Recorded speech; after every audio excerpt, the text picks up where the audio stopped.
Então aqui esses artigos aqui foram os últimos que eu encontrei aí para falar essa questão dessa relação do seio maxilar com os dentes. Né? Que é uma condição que assim, ó, aparece toda semana eu pego essa condição. Geralmente o paciente já chega com o tratamento endodôntico em meia-vida, vamos dizer assim, meia-vida que eu digo avançado, não sei se essa é a melhor palavra, mas o paciente já chega com um tratamento endodôntico complicado já, né? Não, já chega com a infecção, praticamente o dente perdido, né? Que é onde ele vai chegar para a gente fazer os implantes. Mas facilmente a gente consegue, né, salvar esse tipo de situação, salvar os dentes desse tipo de situação. E aqui eu começo a parte dos artigos, então eles relatam bastante sobre essa sinusite maxilar odontogênica. Então vocês vão ouvir falar bastante desse termo, que é o que?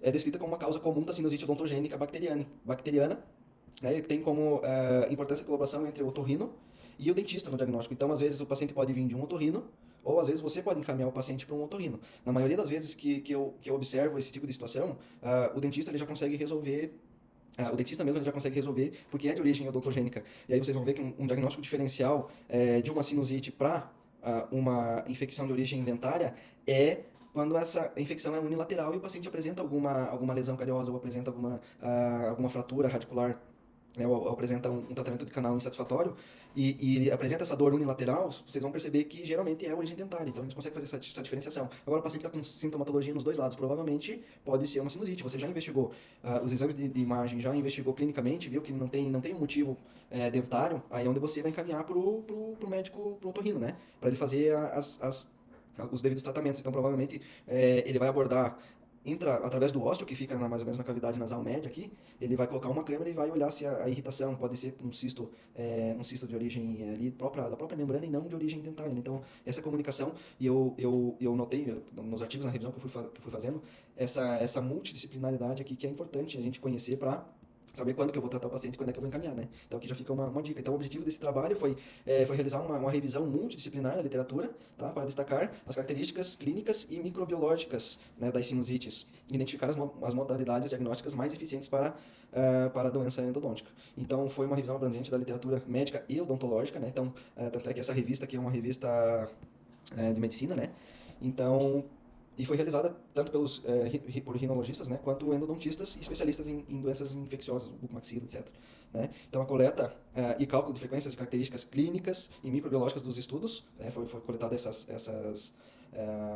esses dados, né, quais eram as características clínicas e microbiológicas dos pacientes que eram cometidos pelas infecções, pelas sinusites, e a avaliação de diferentes testes de imagem, né, para eficácia e confirmação da doença endodôntica, que é basicamente aquela questão que eu comentei de fazer o diagnóstico endodôntico, caso não seja endodôntico, o paciente tenha aquela condição sistêmica bilateral, então a gente pode encaminhar o paciente para o médico. Então, os sintomas mais comuns que ocorreram nas sinusites de origem odontogênica foram os sinais unilaterais, que eu comentei com vocês, tá? Por mais de 3 meses. Então, isso aqui eu fiz questão de colocar porque eu noto que os pacientes, eles chegam com um relato de que eu tô com uma sinusitezinha aqui, mas já faz uns 3 meses. Né? Ou eu sempre tive isso aí. Então, às vezes ele sempre estava com aquela inflamação, com aquela infecção e nunca se ligou, ou o profissional que atendeu ele nunca tomou noção assim de investigar intraoral ou algum dente que porventura um tratamento endodôntico não tão bem conduzido, né? E aí os pacientes apresentavam também, nesses sintomas, o cheiro ruim, tá?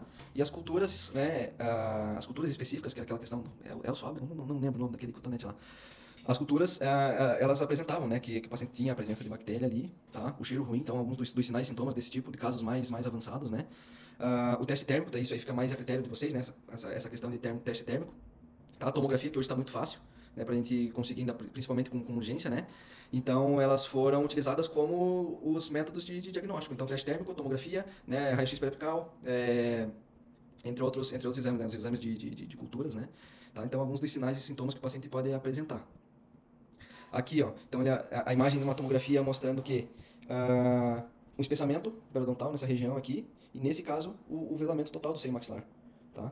Então, numa radiografia panorâmica, a gente consegue observar, né, às vezes o paciente não conseguiu fazer a tomografia, não ficou pronta ainda.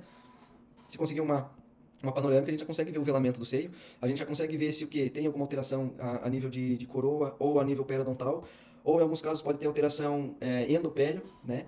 Então, olha aqui, já com a comunicação do seio maxilar e o velamento de todo o seio maxilar. E qual que é o problema que a gente pode ter desse velamento do seio maxilar aqui? Primeiro que a gente tem o fechamento do ósteo, tá? Que é pelo espessamento da membrana, pela bactéria, tá? A gente tem o fechamento do ósseo, então toda aquela região que a gente tinha de drenagem, a gente não tem mais, então ele começa a se tornar uma cavidade fechada, né? Onde a gente tem alto risco de que essa infecção ela começar a tomar outras proporções, né? Às vezes a órbita, né? Às vezes ela pode sair para fora, ir para fora do rosto, ou, em piores casos, ir para a questão de intracraniana, né? Ou seja, o paciente vai ter uma meningite, então casos bem mais complexos, né? E que eu já vi ocorrerem e que se a gente não tiver os devidos cuidados, o paciente pode ser acometido por esse tipo de patologia. Então, aqui as lesões oriundas de necrose pulpar, né? Elas podem ser de necrose pulpar, em alguns casos, ou também de uma periodontite, né? Ou associação das duas. Então a gente tem que ficar bem atento ali aos sinais clínicos, né? Então a radiografia periapical, nesse momento aqui, nesse caso específico, ela não foi tão eficaz, por isso que hoje, se tiver oportunidade de pedir a tomografia, é muito melhor, né? Porque nessa situação aqui, o zigomático aqui acaba atrapalhando, né? O processo zigomático da maxila acaba atrapalhando, e vocês veem na diferença, né, da tomografia, como a gente consegue como a gente consegue ver a lesão, né, e a proporção que ela está tomando em relação ao seio maxilar. Só um pouquinho, deixa eu botar aqui que eu consigo ver o horário. Aí. E aqui a gente consegue ver ó, a causa, provavelmente pode ser endodôntica ou periodontal, né? E olha só o seio totalmente velado. Então, mais ou menos aqui nessa região a gente tem o ósteo, que é a cavidade onde a gente vai drenar. Eu costumo brincar, né? Onde o ranho que você engole a todo momento, ele está passando pelo ósteo. Então, ele está totalmente, a cavidade do seio maxilar está sempre renovando esse muco que se forma aqui nessa região.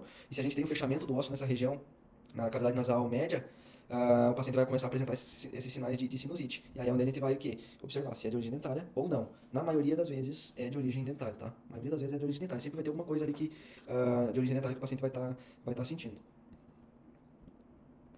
Então olha a diferença, né, de uma radiografia periapical para uma tomografia. Tá? Aqui um corte coronal, né? Onde a gente consegue ver, ó, um cisto de origem inflamatória aqui, ó, tomando conta, até o momento que ele pode agudizar de tal modo que toda essa bactéria ela pode acabar contaminando o seio maxilar, né? Ou até mesmo irritando somente a membrana aqui. E dessa irritação da membrana, dessa inflamação da membrana pelo contato presente ali com a bactéria e com a lesão, é onde a gente pode ter novamente o fechamento do ósseo, às vezes, sem ter uma infecção tão aguda, né? Então, às vezes a gente pode causar uma sinusite no paciente simplesmente por deixar, né? Não tratar o paciente, tá um pouquinho de espessamento, mas esse pouquinho de espessamento pode obliterar o ósseo e vir causar uma sinusite um pouco mais grave no paciente. Né? Então, aqui evidenciando bem a lesão, provavelmente aqui de origem endodôntica, né? E aqui a conclusão que eles tiveram que os sinais e sintomas unilaterais foram os mais presentes nesse tipo de origem endodôntica, sinusite de origem endodôntica. Então, unilateral, tá? Em alguns casos apresentava a drenagem purulenta e as alterações na tomografia. Ó. Então, hoje eu acho que se o paciente apresenta ali uma lesão ou dor, ou mau cheiro, ou uma sinusite unilateral, e ao exame clínico e na periapical você consegue, ou panorâmica, você consegue ver que o paciente tem uma lesão endodôntica, então a gente pode... Opa, ele tá me ligando. Então, você pode pedir, solicitar já uma tomografia, né, uma tomografia e já fazer o diagnóstico dessa região. Então, eles têm como conclusão aqui que a abordagem multidisciplinar também é importante, então a gente saber conversar com o médico. Então, hoje, o que eu estou tentando trazer para vocês aqui é essa questão de conhecimento, saber que pode ser uma sinusite ou não. Então, os sinais e sintomas vão nos dizer e vai fazer com que a gente consiga conversar com o médico de uma forma tranquila, né? Então, abordagem multidisciplinar e a relevância adequada de patologias. Tá. E saber, né, tá, da onde que vem essa sinusite, se é endodôntica ou simples do seio maxilar. Então, aqui eu tenho um outro artigo onde eles mostram as complicações iatrogênicas. Então, aquele caso que o professor Denis comentou, né, só que em relação ao seio maxilar. Então, complicações iatrogênicas, que são uma causa comum, né, então esse artigo aqui é de... Vamos ver se tem a data dele. Não coloquei a data, vamos ver se está mais pra frente. Mas eu disponibilizei esse artigo no WhatsApp ali. Então, essa é uma causa comum, né? 65,7% desses pacientes que entraram na revisão, 65% foram de origem odontogênica, né? A infecção do seio maxilar. Então, a prática dentária tem que ser cuidadosa, né? Ela tem que ser cuidadosa naquela hora de... Aí eu não quero arriscar tanto, né, Denis, de fazer a patência. Daí eu não sei se, nesses casos, não chegaria tão a fundo de saber se nesses casos que a raiz está dentro do seio, faz a patência, não faz. Provavelmente não pode extravasar o material, né? Cuidar com acesso para não fraturar a forca, né? Eu não sei... Aí, exatamente para não ter esse risco dessa inflamação, né? Na membrana do seio. Então os procedimentos em dentes superiores, né, eles exigem atenção às possíveis complicações sinusais. A gente tem que estar atento a isso. Então, quais que são, né? Então, a implantação acidental de material endodôntico, tá? Seria uma das complicações que a gente pode ter. As fístulas oroantrais, que seria através das extrações dentárias, né? Então, a partir do que você remove o dente, pode formar uma fístula ali, aquela fístula gerar uma contaminação. A perfuração por implantes, que daí já entra mais na minha área aí, né? A inflamação e infecção secundária devido a um trauma, alguma coisa assim. Então, são todas as causas de sinusites que esses 674 pacientes tiveram. E 65% então foram as de origem odontogênica, então é muito presente, né? Materiais estranhos também no seio maxilar, também é de causa iatrogênica, às vezes o extravasamento do material, às vezes um implante dentro do seio maxilar. Né? Então, aqui foi uma revisão retrospectiva dos casos, né, de sinusite. Analisaram também as diretrizes da incidência, para a incidência e o manejo. Tá? O manejo eu vou comentar um pouquinho mais para frente ali. E também através de avaliação de tomografias. Né? Então, hoje, cada vez mais presente a tomografia. Tá? Então, outro artigo de incidência. Né? Então, aqui os resultados que eles obtiveram. A idade dos pacientes variaram de 21 a 70 anos. A duração média dos sintomas foi de 2,6 anos. Tá? Então, o que acontece, ó? O paciente passou, vamos supor aqui, 15 anos com sinusite, às vezes uma sinusite de origem dentária, e aí ninguém viu, ninguém percebeu, né? Ou o paciente em um mês já pode apresentar, o profissional já pode diagnosticar. Então, do básico aqui ao extremo, foi uma média desses pacientes aqui de 2,6 anos. O paciente ficou com aquela sinusite, né? E já me aconteceu muitos casos, o paciente, faz um ano que eu tenho sinusite e ela não cura. Então você já vai direto olhar no seio maxilar ali, os dentes, os molares, os pré-molares, provavelmente vai ter alguma coisa, alguma situação ali que o paciente vai se tu remover ou tu fazer o tratamento endodôntico ou o retratamento endodôntico, você vai tratar, né? Então, mau cheiro e gosto ruim, esse aqui para os casos mais avançados, né, onde tem já a secreção purulenta. Então, o mau cheiro e o gosto ruim foi presente em 48% dos pacientes. Então, às vezes aquele paciente que quando ele abre a boca, você já sente o cheiro forte, né? Então, vale a pena a gente investigar se não é nada de infecção de seio maxilar. Provavelmente tem uma grande causa de ser, uma grande chance de ser também periodontal, né? A dor, então, foi presente em 29% dos pacientes, né? A opacificação maxilar unilateral, que é aquele velamento do seio maxilar, ela foi observada em mais da metade dos pacientes. Então, é também uma condição bem interessante que a gente pode observar, que é o velamento do seio maxilar, e a tomografia, ela é indiscutível, a gente consegue ver em todos os casos, né? Vamos ver o que mais aqui.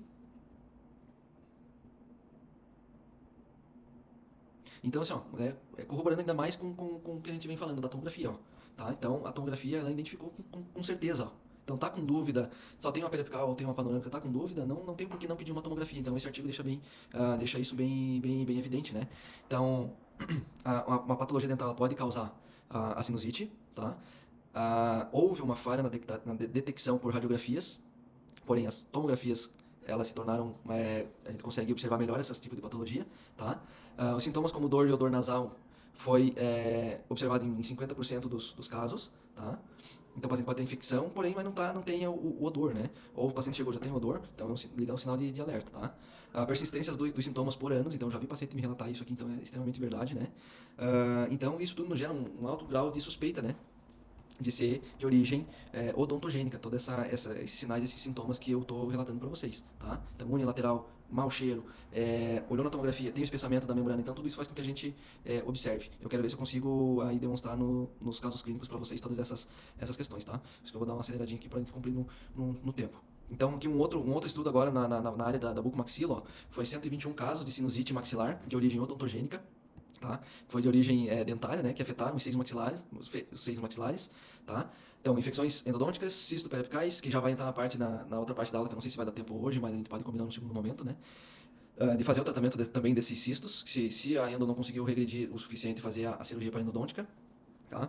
E as complicações cirúrgicas dentárias também, que é remover o dente, dar uma comunicação, empurrar o dente para dentro do seio maxilar ou até mesmo um implante, tá? Então, os pontos principais desse estudo foram que 120, foram estudados 121 pacientes, na maioria mulheres, idade média de 56 a 62 anos. As causas principais aqui foram procedimentos cirúrgicos dentários, infecções endodônticas e periodontais, como já havia falado, a presença frequente de materiais estranhos associados a infecções, tá? Por pseudomonas aeuginosa, nomes mais estranhos aí, né?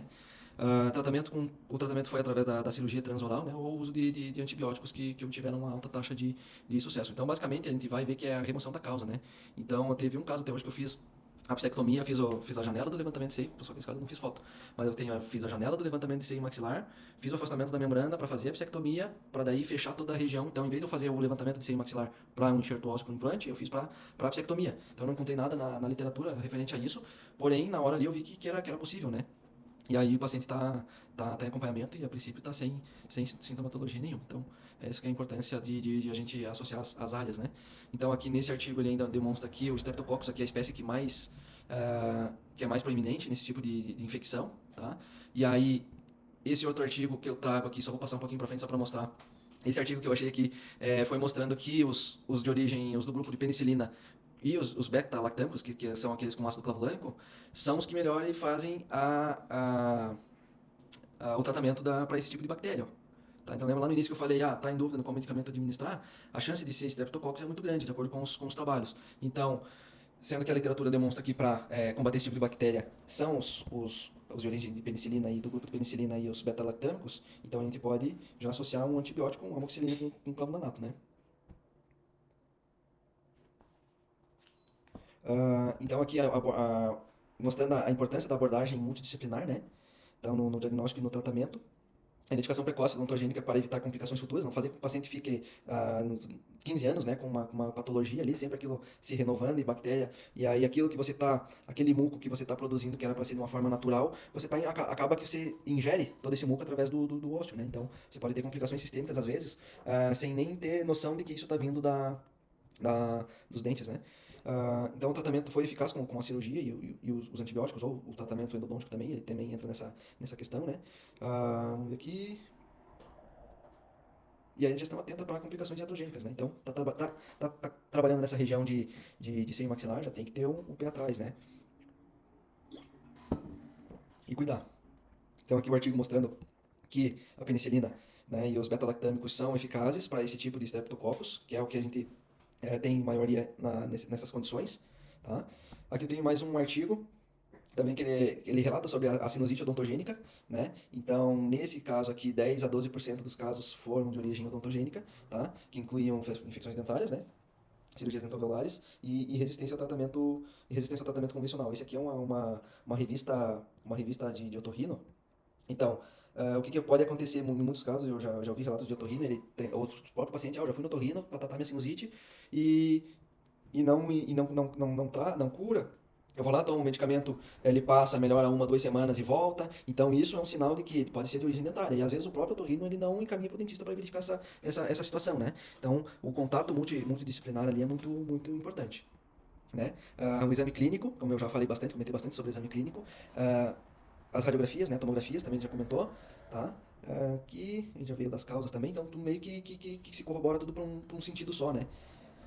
Ah, também Streptococcus, né? Ainda há a presença de outras bactérias, porém não em grande escala. Então ainda a gente pode ter como base isso o antibiótico amoxicilina como base, uma base terapêutica, né?